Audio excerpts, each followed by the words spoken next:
Hello everyone. आज हम लोग पढ़ेंगे नया chapter elasticity of demand, chapter number 4 elasticity of demand. बच्चों, हमने पिछले चैप्टर में देखा कि मार्शल ने एक लॉ बनाया था, law of demand. Law of demand में मार्शल ने कहा था other things remain the same, किसी भी चीज़ को चेंज मत करो। तुम्हें देखने को मिलेगा कि प्राइस के बढ़ने से डिमांड कम होती है, कम ही होगी, कोई और ऑप्शन ही नहीं है, और प्राइस के कम होने से डिमांड बढ़ती।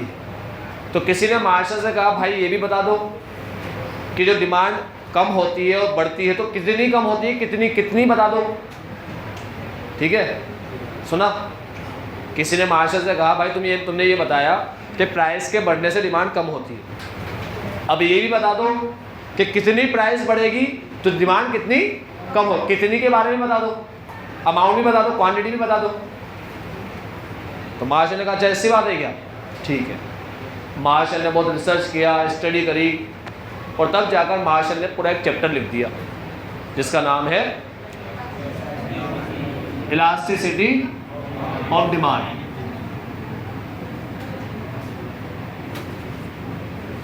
इस चैप्टर में हमें मार्शल बताएगा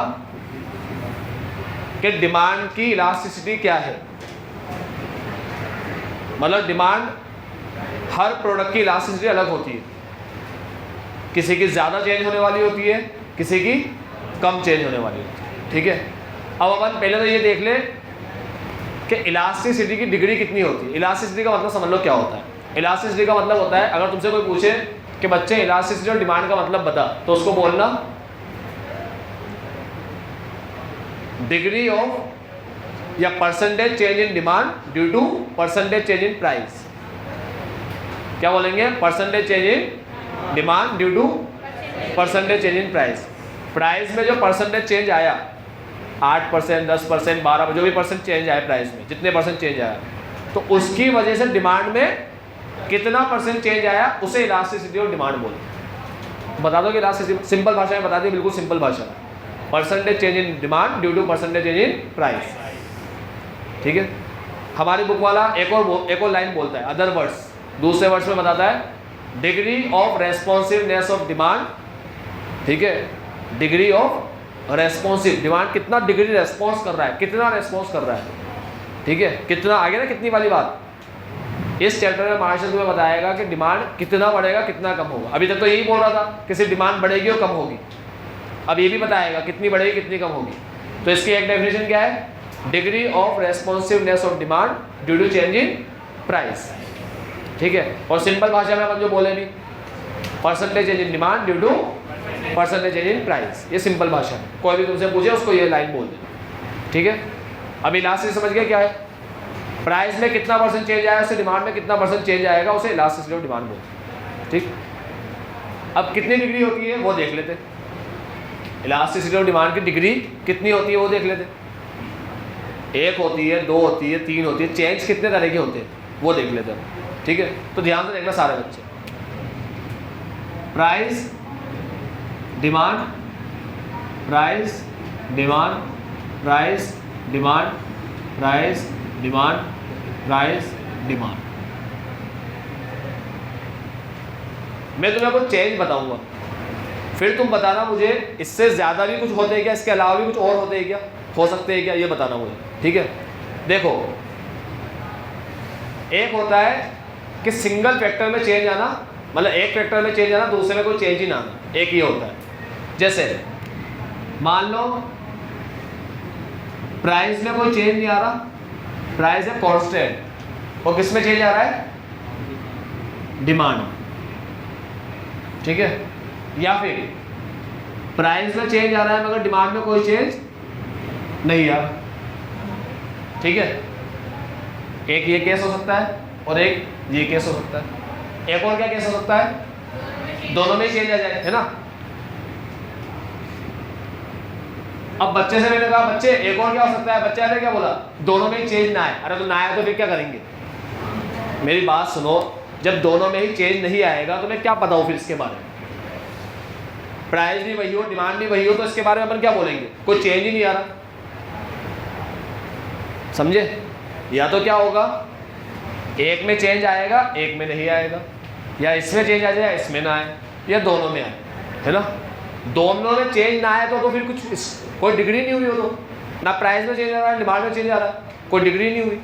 डिग्री तो कब होगी, जब किसी में तो चेंज आए, चेंज आना बहुत ज़रूरी है। तो अब ऐसे मत बोलना सर एक और हमें पता है, मैंने कहा क्या बेटा दोनों कांस्टेंट रहे, नहीं ये होता ही नहीं कुछ भी, ठीक है। तो फिर अब ये क्यों लिखे, सुन लो ध्यान से। पहला, प्राइस हो कांस्टेंट और डिमांड में आ जाए चेंज, ये पहला। दूसरा, प्राइस में आए चेंज और डिमांड रहे, ये दूसरा, ठीक है। अब तीसरा, दोनों में चेंज आए मगर कम ज्यादा, है ना। इसमें चेंज आए कम और इसमें आए ज्यादा, ठीक है। या दोनों में चेंज कैसा है, बराबर आ जाए, है ना।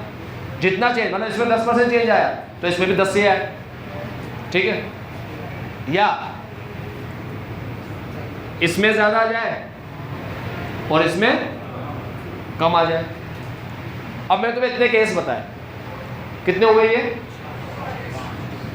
1 2 3 4 5 हो गए।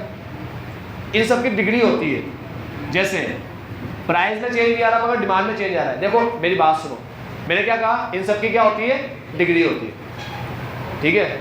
और डिग्री के जो नाम है, नाम वो डिमांड से रखे जाएंगे। किससे रखे जाएंगे, क्योंकि चैप्टर ही डिमांड है भाई, प्राइस चैप्टर है क्या, नहीं ना।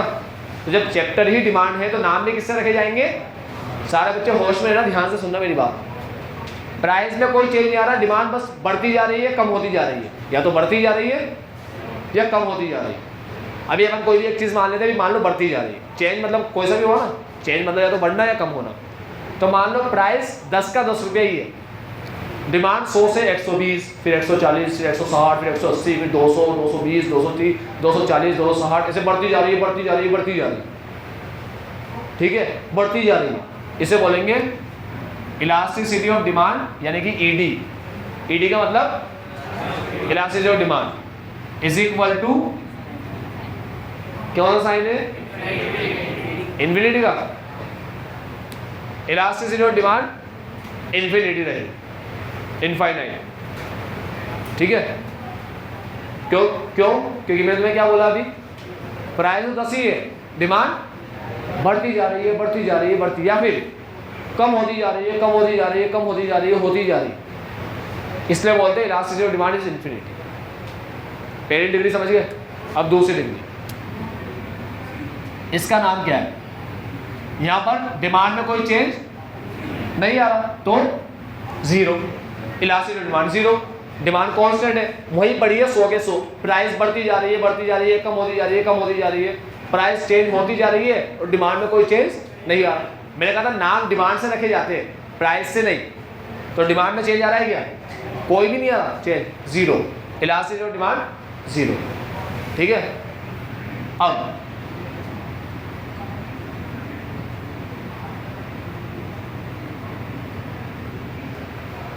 बच्चों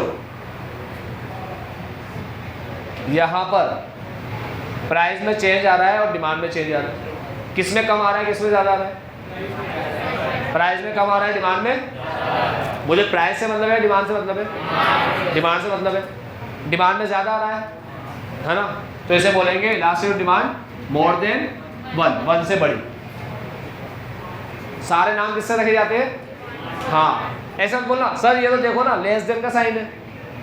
अरे भाई डिमांड में कौन सा चेंज आ रहा है, कम या ज्यादा, तो इसका नाम रहेगा elasticity of demand more than 1, इसका रहेगा इक्वल टू 1 और इसका रहेगा। अब मेरे प्यारे बच्चों, तुम्हारे दिमाग के अंदर और कोई भी डिग्री आती हो, तुम्हें लगता हो सर ऐसा भी तो चेंज आ सकता है, ऐसा, तो तुम मुझे बता दो, छठा कोई चेंज तुम्हारे दिमाग में, छठा कोई ऑप्शन आ रहा हो मुझे बता दो। चलो क्या सर आ रहा है, आ सकता है, हम तो बना के बता देंगे। मैं कहा बता बेटा, कांस्टेंट तो बताना मत, सर दोनों कांस्टेंट रहेंगे, ये मत बताना, पहले बोल दिया दोनों कांस्टेंट रहेंगे, इसका कोई मीनिंग ही नहीं है, क्योंकि स्टडी चेंज से होती है, चेंज से। देखो सब में तुम्हें चेंज तो मिलेगा ही मिलेगा, या तो एक में मिले या दोनों में मिले। चेंज वाला बताना, कांस्टेंट वाला कोई चेंज होता ही नहीं है, अपन कांस्टेंट की स्टडी करते ही नहीं है। बता दो छठा तुम्हारे दिमाग में कुछ भी आ रहा हो, कोई भी तुम नया खोज करके लाए हो, बता सकते हो? आ रहा है कुछ दिमाग में, खतरनाक दिमाग में तुम्हारे, खुफिया दिमाग में? नहीं? आराम से घर पे बैठ के भी सोच लेना, और कुछ याद आ जाए तो हाँ बेटा आए, एक लड़के को याद है, हाँ बेटा बता। दोनों ही कम है।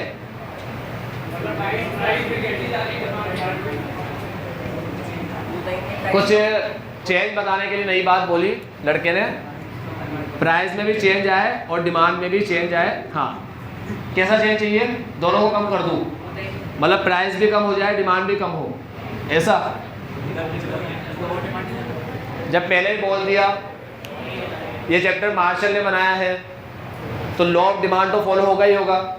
तुमने तो लॉ ही तोड़ दिया, लॉ तोड़ के कौन सा चेंज बता रहे हो? ये तो गलत ही हो गई बात, लॉ थोड़ी तोड़ना है, लॉ टूट गया ना।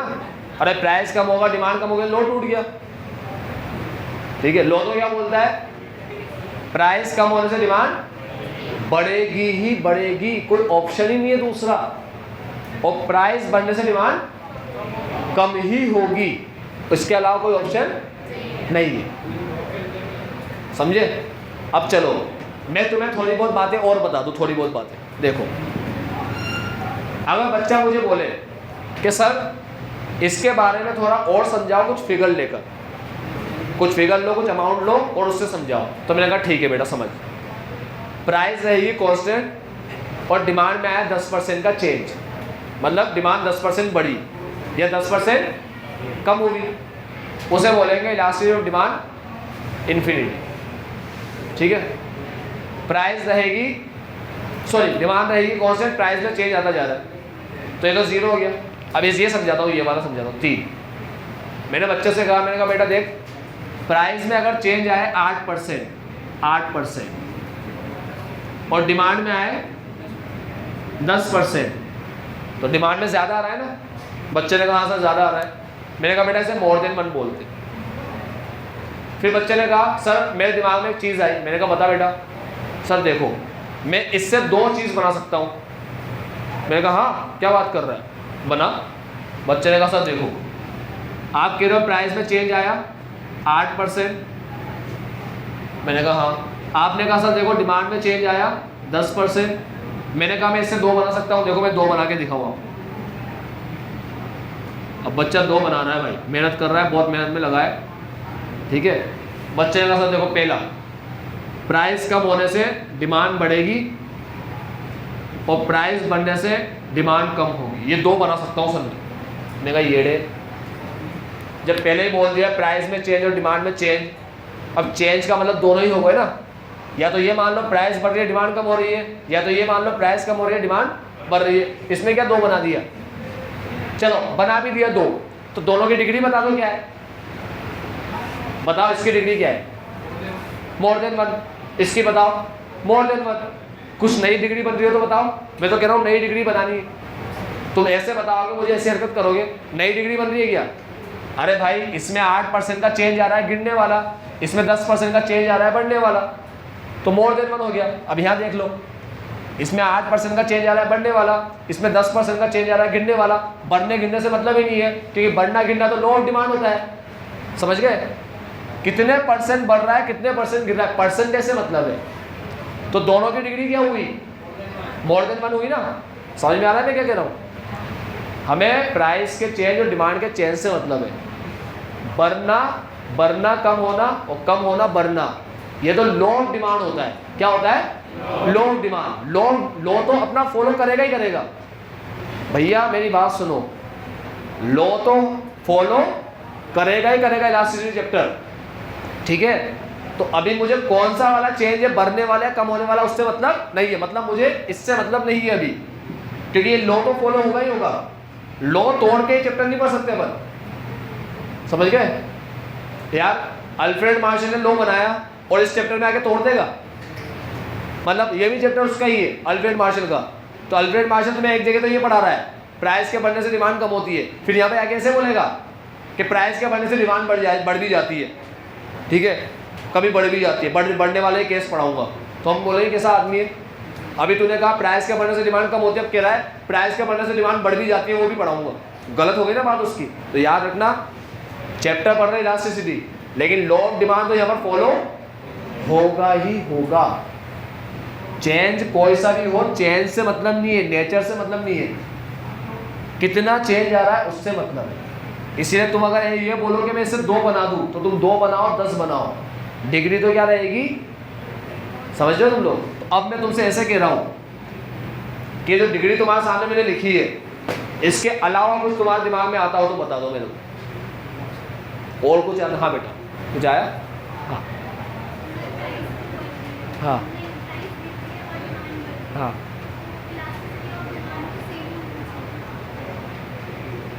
फिर बोला बढ़ने गिरने से मतलब ही नहीं है, कितने परसेंट है ये भी तो बता मुझे, क्योंकि ये चैप्टर तो तुम्हें परसेंटेज बताएगा। इस चैप्टर की डेफिनेशन क्या बताई मैंने? Percentage change in demand due to percentage change in, ये बताई ना। पूरी बात ही परसेंटेज में चल रही है, परसेंटेज बता। बढ़ना कम होने से मतलब ही नहीं है। बढ़ना और कम होना तो चेंज कहलाता है, चेंज, बदलाव। समझ में आया? डिमांड का बढ़ना, डिमांड का कम होना, प्राइस का कम होना, प्राइस का बढ़ना, इससे तो चेंज बोलते, बदलाव बोलते। अभी मैं चेंज की बात कर ही नहीं रहा। चेंज कौन सा है, कौन से की बात कर ही नहीं रहा, मैं तो कितने की बात कर रहा हूँ। कितना चेंज है ये बताओ मुझे, ठीक है। तो मैं तुमसे ये कह रहा हूँ, आराम से घर पे जाना और ये सोच लेना, ठीक है, तुम्हें ये 5 ही डिग्री मिलेगी, 6ठी कोई डिग्री मिलेगी नहीं, पहली बात। दूसरी बात, हम लोग इसके प्रैक्टिकल क्वेश्चन करेंगे, तो प्रैक्टिकल क्वेश्चन में अधिकतर जो आएगा वो यही आएगा, बस।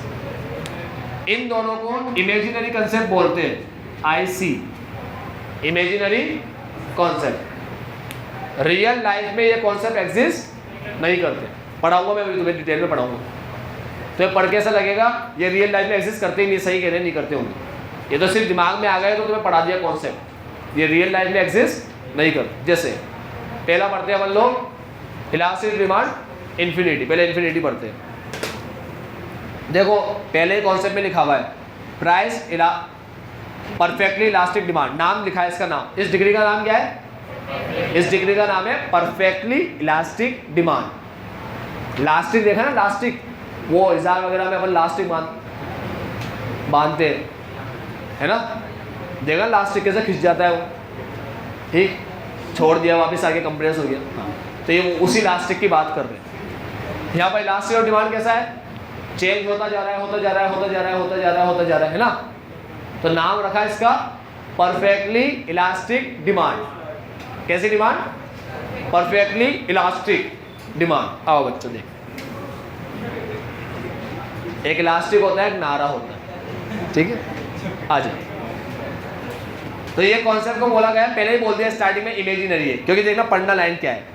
When demand becomes zero with a slight rise in the price of a commodity and when demand is infinite at a given price। तुम्हें एक एग्जाम्पल लिखा है, और एग्जाम्पल देखना कितना फनी एग्जाम्पल है। देखना भी जो एग्जाम्पल लिखा है ना, लिख के बता रहा हूँ। प्राइस और डिमांड, चलो तुम्हारी बुक वाले ने जैसे लिखा है वैसे लिख देता हूँ। तुम्हारी बुक वाले ने ऐसे लिखा है, ऐसे प्राइस 10 रुपया है, डिमांड कितनी है 10 पे 100। फिर प्राइस 10 रुपया है, डिमांड कितनी है, फिर प्राइस 10 रुपया है, फिर प्राइस 10 रुपया है, फिर प्राइस। अब वो लिखा नहीं इतना, और इतना वेला आदमी थोड़ी है बैठा बैठा लिखता रहेगा, मैं सब लिखूंगा सर, मैं क्यों, मेरे को गिनती आती है 160 180 ऐसे लिखेगा तो नहीं बैठा बैठा। तुम समझ लो, उसने छोड़ दिया है 40 के बाद लिखना छोड़ दिया, मैंने 60 तक भी लिख दिया तुम्हारे लिए। अरे मेरे भाइयों मुझे पता है, मैं तुम्हें समझा रहा हूँ कि तुम्हारी बुक में यहाँ तक लिखा है ना 140 तक, उसका मतलब बता रहा हूँ 140 तक लिखकर इसलिए छोड़ दिया ताकि आगे अब तुम समझ जाओ क्या लिखा होगा। आगे ये लिखा हुआ होगा 10 160 10 180 10 200 10 220 ये लिखा होगा, और कहीं तुम्हें ये भी मिलेगा लिखा हुआ आगे चल के। अब अपन इतना आगे क्यों नहीं गए? क्योंकि मुझे तुम्हें गिनती नहीं पढ़ानी। आओ बच्चों गिनती पढ़े, 120 आगे बढ़ोगे तो 120 आएगा। तुमने कहा हाँ मैंने कहा हाँ, और 20 आगे बढ़ोगे तो 140 आएगा। तुमने कहा क्या बात कर रहे हो, हाँ ऐसा, मैं ये पढ़ाने आया हूँ क्या तुम्हें, नहीं ना। तो बस यहाँ तक लेकर छोड़ दिया और तुम्हें ऐसा बोल दिया कि भाई अब ये कार्यक्रम बढ़ने का आगे तक जाएगा, आगे तक बहुत आगे तक जाएगा, इसलिए क्या नाम रखा है, इन्फिनिटी। ठीक है, अब एक नई बात और होगी, अब नई बात क्या, देखना भी क्या होगा। 10 से प्राइस सिर्फ अठन्नी बढ़ी, अठन्नी 10.5 अठन्नी, 10 से 10.5 हुई है, 1 रुपए का आधा बड़ा। ठीक है, अपन लोग उसे अठन्नी बोलते हैं, दुबई में उसे फिल्स बोलते हैं, 50 फिल्स। ठीक है, आ जाओ, दिरहम होता है 1 दिरहम का आधा। तो ये समझ गया 10.5, 10.5 होते ही डिमांड देखो क्या हो रही है, कोई खरीदना ही सबने बंद कर दिया है, 10.5 नहीं खरीदे।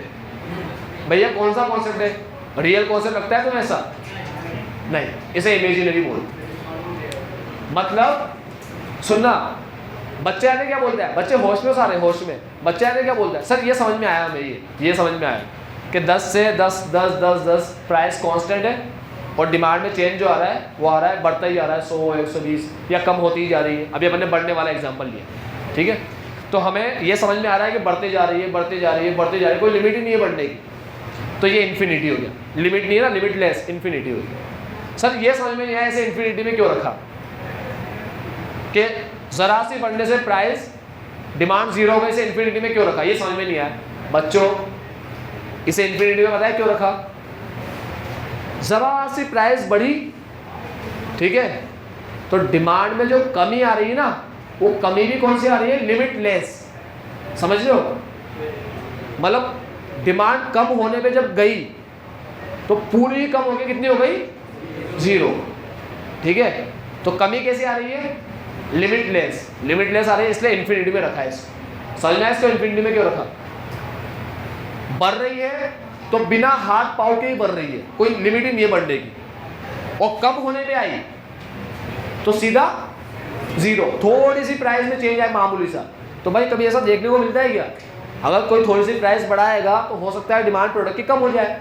भाई मेरी फीस 30,000 में 35,000 कर दूंगा अगली बार, या 40 कर दूंगा अगली बार, तो हो सकता है थोड़े बच्चे कम हो जाए, ऐसे नहीं पूरी क्लास ही खाली हो जाए 0, थोड़ी सी बढ़ाने में, थोड़ी सी बढ़ाने में कह रहा हूँ, 30 से 31 करने पे 0 हो जाए बच्चे, ऐसे थोड़ी होंगे।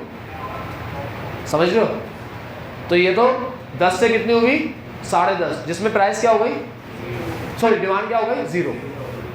समझ गए, इसे इन्फिनिटी में क्यों रखा, बढ़ भी लिमिटलेस है ये, और कम भी लिमिटलेस हो रही है, इसलिए इन्फिनिटी में रखा। तो देखो इन्फिनिटी का एग्जाम वो क्या है, डेफिनेशन क्या है, when demand become 0, when demand become 0। सारे बच्चे होश में हो, देख रहे हो, समझ रहे हो। तो when demand become 0 with the slight rise in price, हल्की सी प्राइस बढ़ने पे 0 हो जाए, वो भी इन्फिनिटी कहलाता है। और when demand is infinite the given price, और गिवन प्राइस पे डिमांड क्या हो जाए, इनफाइनाइट, मतलब बढ़ता ही जा रहा है या कम होता ही जा रहा है, तो भी क्या कहलाता है, इन्फिनिटी। ठीक है, अब किसी ने कहा सर ये एग्जाम्पल जो आपने लिखा है मैं ऐसे लिख सकता हूँ क्या, 200 से स्टार्ट करूँ फिर 190 180 ऐसे, हाँ ऐसे भी लिख सकते हैं, या तो कंटिन्यू कम करते जाओ या कंटिन्यू बढ़ाते जाओ, मगर एक लिमिट तक बढ़ाना बस। अभी आपने तो कहा लिमिटलेस, मैंने कहा लिमिटलेस, मगर एग्जाम्पल में थोड़ी बैठे बैठे अपने इतने मेरे थोड़ी आदमी है कि मैं पूरी गिनती आते सर मुझे 160 के बाद भी आता हो तो लिख लूँ, पागल हो गया, वो समझ जाएगा चेकर। ठीक है, तो तुम्हें 160 भी लिखना, तुम्हें तो बस इतना लिखना है 100 120 140 बस, बाकी चेकर समझ जाएगा। कौन सा समझ में आएगा अच्छे से। अब कर बनाए तो कर ऐसे बनता है, कर ऐसे बनता है बच्चों, प्राइस सेम है 10 रुपया, ये प्राइस 10 रुपया रख दिया अपन ने यहाँ पर, पहले डिमांड ये थी, पहले डिमांड ये थी, फिर डिमांड बढ़ के ये हुई, फिर डिमांड बढ़ के ये हुई, फिर डिमांड बढ़ के ये हुई, फिर डिमांड बढ़ के ये हुई, फिर डिमांड बढ़ के ये हुई। जब डॉट जोड़ के मैंने कर बनाए तो कर वैसा बना, और मेरे थोड़ा लेड़ा जाते हैं, ठीक है, और तुम तो स्केल से बनाओगे ना, ठीक। तो ये सारे डॉट को जोड़कर जो मैंने कर बनाया, तो कर मेरा बिल्कुल स्ट्रेट लाइन बना। इस लाइन को बोलते हैं हॉरिजॉन्टल। क्या बोलते हैं, पता ही होगा, मैथमेटिक्स में पढ़ते ही है। ये हॉरिजॉन्टल होती है और ये भगवान भला कर तुम्हारा ये वर्टिकल होता है। ठीक है, जिन बच्चों को पता ना हो तो बच्चों ऐसी लाइन को हॉरिजॉन्टल बोलते हैं और जो खड़ी लाइन होती है ऐसे उसे वर्टिकल बोलते हैं। तो ये कर्व कौन सा है, हॉरिजॉन्टल या वर्टिकल? हॉरिजॉन्टल। पैरेलल टू कौन सा एक्सिस? एक्स के पैरेलल है, ये एक्स एक्सिस कहलाता है। ठीक है, तो कोई तुमसे ये पूछे कि बेटा तूने बता दिया इन्फिनिटी क्या होता है, इसके कर्व का शेप कैसा होगा, तो उसको बोलना इसके कर्व का शेप होता है हॉरिजॉन्टल और पैरेलल टू एक्स एक्सिस। समझ गए? चलो, ये लिखा है तुम्हारी बुक में, देखो, horizontal and parallel to x axis. ठीक है, this type of demand is not found in practical world for any commodity. Practical life में तुम्हें ऐसी डिमांड नहीं मिलेगी। ठीक है, लेकिन कुछ राइटर ऐसे होते हैं जो इसका एग्जाम्पल देते हैं। कुछ राइटर बोलते हैं कि ऐसा केस तुम्हें जनरली कहाँ मिलेगा, नहीं ऐसा केस नहीं, इसके बाद वाला केस, इसके लिए नहीं बोलते, इसको तो इमेजिनरी बोला है, इसको तो बोला है तो तुम्हें कभी मिलेगा ही नहीं। इसके बाद वाला केस ये भी इमेजिनरी है, आईसी इमेजिनरी कॉन्सेप्ट। ठीक है, अब इलास्टिक ऑफ डिमांड जीरो क्या होता है? जीरो का मतलब अब डिमांड कांस्टेंट रहेगी। देखो एग्जांपल बता देता हूँ, प्राइस और ये डिमांड। अब डिमांड एक बार 100 है ना, अगर तो ये 100 ही रहेगी, 100। प्राइस पहले 10 थी, अब बढ़ के 12। पागलों की तरह मत बढ़ाया करो, 20, 30, 40। ठीक है, कोई हाथ पाँव भी रखा करो भाई, मतलब ठीक है 20-30 कर सकते हो, तुम्हारा एग्जाम्पल है, कुछ भी करो, मगर इसका मतलब ये तो नहीं मेरा एग्जाम्पल है कुछ भी करूँ। मैंने ऐसे कर दिया, पहली बार 10, अब दूसरी बार 100 कर दिया, जो प्रोडक्ट 10 का था 100 का हो गया, अब वो 1000 का हो गया, एक जीरो बढ़ा रहा हूँ, 10,000 का कर दूंगा। एक पेन था 10 रुपये का, अब वो 100 का हो चुका है पेन, अब वो 1000 का हो चुका है, अब वो 10,000 का हो चुका है। हाँ, सोने की चीज़ें भी लगाई गई है उसके अंदर। भैया ऐसे तो ही होता है, तो हाथ पाँव से प्राइस बढ़ाना। ठीक, अपनी बुक वाला बढ़ाता है 10, 12, 14, 16 और अपन तो यहाँ रुक जाते ना बुक के अंदर को, क्यों? क्योंकि इसके बाद वो समझदार है, समझ लेगा, आगे चल रहा है। ठीक, अब इसमें क्या देखने को मिल रहा है? डिमांड कांस्टेंट है। देखो बच्चों मेरी बात सुनो, इसका कर्व ऐसे बनेगा, प्राइस पहले 10 थी और डिमांड ये थी, तो पहला नोड ये आया, फिर प्राइस बढ़ी और डिमांड वही है, फिर ये। इन नोड को जोड़ के मैंने जब लाइन बनाई, वो मेरी लाइन में पहले कहता हूँ लहरा जाती है, हंस रही है तुम, ये लाइन तो लहरा जाती है, तुम बनाओगे इसके ऐसे सही बनेगी। तो जब लाइन बनाई तो एक डिमांड कर्व ऐसा बना, ये बना डिमांड कर्व, ये इस डिमांड कर्व को बोलते हैं हॉरिजॉन्टल या vertical? Parallel to y axis, y के पैरेलल है।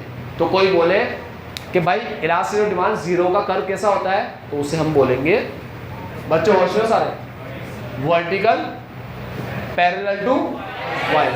पैरेलल लाइन समझते हो तुम लोग? पैरेलल लाइन है ना, पैरेलल लाइन, भगवान भला गया। अब मेरी बात सुनना प्यारे बच्चों, ये कौन सा एग्जाम्पल है? ये रियल लाइफ में देखने को मिलता है क्या? नहीं, ये भी इमेजिनरी कॉन्सेप्ट है। मगर कुछ लोग बोलते हैं लाइफ सेविंग ड्रग्स के केस में मिल जाता है। क्या बोलते हैं? लाइफ सेविंग ड्रग्स के केस में ये एग्जाम्पल मिल जाता है। मतलब कोई चीज़ हमें कंज्यूम करनी है डेली 1 यूनिट, कोई मेडिसिन है जिसको हमें डोज 1 यूनिट खानी ही पड़ेगी, नहीं खाने में बॉडी में कुछ कॉम्प्लिकेशन हो जाएंगे, हो सकता है हमें एडमिट करना पड़ जाए हॉस्पिटल। तो अब अपन ऐसे करेंगे, एक बार रिस्क लेकर देखता हूँ, आज नहीं खाऊँ तो ठीक है, ट्राई करता हूँ, महंगी हो गई है, अरे खाना ही पड़ेगा भाई तेरे को, महंगी हो गई चाहे सस्ती हो गई, ठीक है, तो खाते ही रहते फिर अपन। तो लाइफ सेविंग ड्रग्स के केस में क्या होता है? लाइफ सेविंग ड्रग्स के हमें ये एग्जाम्पल देखने को कई बार मिल जाता है। कई बार हम शौक बड़े पाल लेते हैं, ड्रग्स, अरे लाइफ सेविंग ड्रग्स समझते हो तुम लोग? मेडिसिन की बात कर रहा हूँ, और ड्रग्स सुन के तुम्हारे दिमाग में कुछ और उल्टा सीधा जाए। हाँ, कभी कभी हम शौक बड़े पाल लेते हैं, उसको पूरा करने निकल पड़ते हैं, और करते ही रहते हैं, और फिर प्राइस मैटर नहीं करती, तो कभी कभी वहाँ पर भी ये मिल जाता है, ठीक है। फोकड़े खर्चे कर रहे, कोई अच्छा दोस्त बना लिया, अब दोस्त तो अच्छा है, ठीक है, हम ही बुरे हो गए और पैसा खर्च करते जा रहे हैं, दोस्त बोल रहा है ये कर दे वो कर दे, ये वो, हमारी मांगे पूरी करो, वो सारी उसकी मांगे पूरी कर दी, अपनी मांगे तो ऐसे ही रह गई, ठीक है। तो भाई ऐसा भी नहीं होना चाहिए। अपने खाने के मानने पड़ रहे हैं, उसको पेट भर के पिज़्ज़ा वगैरह खिला रहे हैं, नहीं। पहले अपना देख लो, फिर दूसरों को संभालना। चलो, इसका एग्जांपल मिल जाता है ना रियल लाइफ में। लाइफ सेविंग ड्रग्स में थोड़ा बहुत अपन को ये देखने को मिल जाता है कि भाई लाइफ सेविंग ड्रग्स में प्राइस अगर बढ़ती भी हो तो डिमांड में फ़र्क नहीं पड़ता। और ऐसे नहीं सस्ती हो जाएगी मेडिसिन तो ज़्यादा खाना शुरू कर देगा, मुट्ठा भर के खा रहा है। बोला क्यों? सस्ती हो गई यार, 10 की लागत था, 1 की हो गई, अब 1 रुपये की हो गई, जैसे मुट्ठा भर के खा लेता हूँ, पता ही नहीं पड़ता, अब मर जाएगा भाई, ठीक है। तो समझ गए, लाइफ सेविंग ड्रग्स के केस में जितना कंज्यूम करना होता है ना पर डे उतना ही करते हैं, चाहे वो सस्ती होती जाए चाहे वो, इसने लाइफ सेविंग ड्रग्स बोला और कुछ नहीं बोल दिया, ठीक है। आ जाओ, तो बोला ये इमेजिनरी कंसेप्ट है और फिर लिखा भी है, देखो, in some rarely cases life saving drugs is an example of, बहुत रेयर केस के अंदर हमें मिल जाता है लाइफ सेविंग ड्रग्स में इसका एग्जांपल, रेयर केस में, जहाँ पर हमें मेडिसिन कंज्यूम करना या कुछ भी इंजेक्शन वगैरह कंज्यूम करना डेली का ज़रूरी होता है, तो उस केस में हमें मिल जाता है। अब आता है, अब एक बात सुन, ये तो थे फर्जी टाइप इमेजिनरी, ठीक है। अब बचे 3 में से ये भी एक फर्जी है। क्यों फर्जी है? फर्जी पढ़ा दो आज। देखो ये फर्जी क्यों है वो सुन लो। ये फर्जी इसलिए है क्योंकि यहाँ पर क्या है, इक्वल टू 1 समझ रहे हो, मतलब समझ रहे हो तुम लोग बच्चे, इधर देखो, प्राइस में अगर 10% चेंज आए, सुनो बच्चों ध्यान सुनो, प्राइस में, होश में, सारे होश में, प्राइस में बच्चों इधर, प्राइस में 10% चेंज आए ना, तो डिमांड में भी बिल्कुल 10% चेंज आए, बिल्कुल 10%, मतलब इतना भयंकर कोइंसिडेंस देखने को, इतना भयंकर कि भाई यहाँ 10 आ रहा है तो यहाँ भी 10 ही आ रहा है। लड़के को भी लड़की पसंद आ गई, उसने कहा तू क्या करेगी कोर्स, मैं भी वही करूँगा, तू जितने नंबर लाएगी ना मैं भी उतने लाऊंगा। अबे तू पास हो सकता है भाई, तो उसको ये बोल दे लड़की को कि भाई तू सीए करेगी मैं भी सीए करूँगा तेरे साथ साथ, तू पास होगी मेरी पास, ये ऐसा बोल दे, तू तो अलग ही निकला, तू जितने नंबर लाएगी मैं भी उतने लाऊंगा। पॉसिबल है क्या भाई? वो लड़की लेकर आ रही है 250 नंबर या 252, लड़का भी एग्जैक्ट 252 ही लाए, अगर ले आया तो अपन उसको इत्तेफाक बोलते, ठीक है। इससे लड़का ऐसे नहीं बोला देख लाया ना अगली बार फिर देखना, उसने कहा हाँ और अगली बार इंटर में फिर देखना, सीए फाइनल में फिर देखना, सेम डिट्टो मैच कराऊंगा जैसे नंबर। अरे भैया मेरी बात सुनो, इतना इत्तेफाक नहीं होता। तो ये फर्जी बताए क्यों है? क्योंकि प्राइस में 10% चेंज आया तो डिमांड में भी कितना चेंज आ रहा है? 10% आ रहा है भाई, एग्जैक्ट। तो ये बहुत रेयर देखने को मिलता है। यानी कि मेरी बात सुनो बच्चों, मार्केट में तुम्हें अधिकतर कौन से एग्जाम्पल मिलेंगे देखने को? मोर देन 1 और लेस देन। ये तो हो गए भाई साहब इमेजिनरी, जो मार्केट में देखने को मिलते ही नहीं है। ये भाई साहब तो बहुत इत्तेफाक वाली बात हो गई कि दोनों ही मैच हो जाए। तो अब क्या बचे? ये बचे मोर देन 1 और लेस देन। इसका ये मतलब हुआ, अब जो अपन चैप्टर पढ़ेंगे ना पूरा चैप्टर, वो पूरा चैप्टर किस पे चलेगा? मोर देन 1 और लेस देन 1 पे। अभी तुम कहाँ जा रहे हो? रुको, पागल हो गई। लास्ट 1 मिनट है ना, मैं तुम्हें elasticity of demand is equal to 1 बता देता हूँ बस, क्योंकि ये दोनों फिर मैं तुम्हें कल पढ़ाऊंगा शांति के साथ, आराम से, मन की शांति, दिमाग की शांति, ठीक है। शांति बता दिए कौन? मन की शांति, दिमाग की शांति। इक्वल टू 1 पढ़ा देता हूँ। चलो मेरी बात सुनो, ये तीनों ही मैं तुम्हें कल पढ़ाऊंगा, क्योंकि इक्वल टू 1 का इनके साथ रिश्ता भी है कुछ, कल पढ़ेंगे। ये रिश्ता क्या कहलाता है कल बताऊंगा। आज के लिए इतना ही। बाबा take care, have a nice day. आपका दिन मंगल में। और कल मैं तुम्हें ये भी बताऊंगा चैप्टर काम क्या आता है, ठीक है। चलो बाय।